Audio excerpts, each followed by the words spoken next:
Olá, eu sou o Erickson Matias e gostaria de agradecer à professora Valéria e aos demais colaboradores por me acolher como orientando, bem como a entidade de fomento CNPq.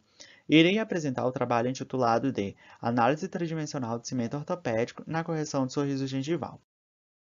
O sorriso gengival é uma condição não patológica multifatorial caracterizada pela exposição gengival maior que 3 milímetros ao sorriso. Os fatores etiológicos podem ser divididos em 4 grupos, sendo eles relacionados à estrutura esquelética, como o excesso vertical de maxila ou protusão maxilar, relacionados a fatores dentoalveolares, como coroas clínicas curtas, relacionados à musculatura, como a hipermobilidade do lábio, ou relacionados à gengiva, como erupção passiva alterada.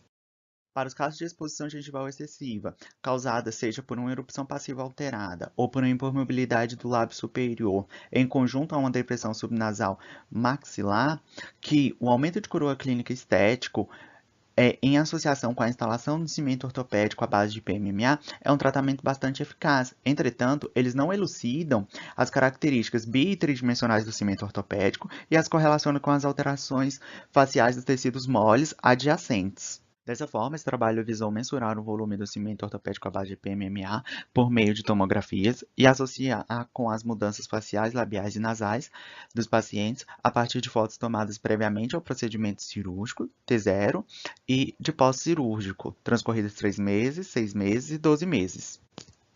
A amostra foi composta por 11 pacientes, todas do sexo feminino. E das alterações faciais, houve um protocolo fotográfico a fim de avaliar o comprimento vermelhão do lábio, exposição gengival, formato do lábio, largura do nariz, largura do filtro, ângulo nasolabial sorrindo e em repouso. Aos 12 meses de pós-operatório, foi realizada uma tomografia computadorizada para avaliar a espessura e altura do cimento.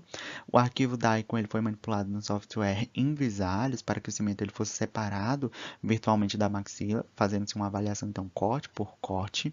Uma vez o cimento completamente separado da maxila, criou-se um modelo virtual e os dados eles foram transferidos para o software Rhinoceros 3D, no qual esse software possibilitou a mensuração do cimento em milímetros cúbicos. Quanto à análise estatística, foi realizado o teste ANOVA com ajuste Bent-Ferroni e os dados eles foram cruzados entre si. Esse trabalho observou que o cimento possuía, em média, 3,82 milímetros de espessura, 12,93 milímetros de altura e 1.569 milímetros cúbicos de volume. Esses dados são importantes, pois quanto maior a espessura e o volume do material, maior será a reação exotérmica deste, ou seja, maior será a liberação de calor. Apenas um relato de caso, ele reporta a espessura máxima de 7 milímetros. Entretanto, não traz as características das demais estruturas do cimento, tanto bi quanto tridimensionais, e não correlacionam essas características com as alterações das estruturas moles. Quanto aos principais resultados, quanto maior a espessura do vermelhão do lábio em T0, maior será a sua espessura em T12. Uma hipótese é de que com a colocação de cimento há um maior suporte do lábio, assim, um cimento ele impede uma inversão do lábio durante a dinâmica do sorriso, o que resulta em um maior comprimento do lábio, consequentemente, uma menor exposição gengival, pois há uma correlação negativa forte e significativa entre a espessura do vermelhão do lábio em T12 e a exposição gengival em T12.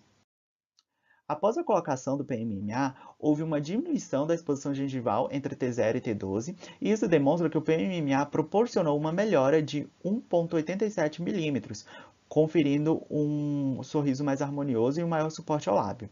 Houve um aumento no ângulo nasolabial entre T0 e T12, havendo uma correlação positiva forte e significativa entre os diferentes tempos, sendo que a altura do cimento apresenta uma correlação significativa com essa alteração. Quanto menor o ângulo nasolabial sorrindo de T0, maior será a altura do cimento.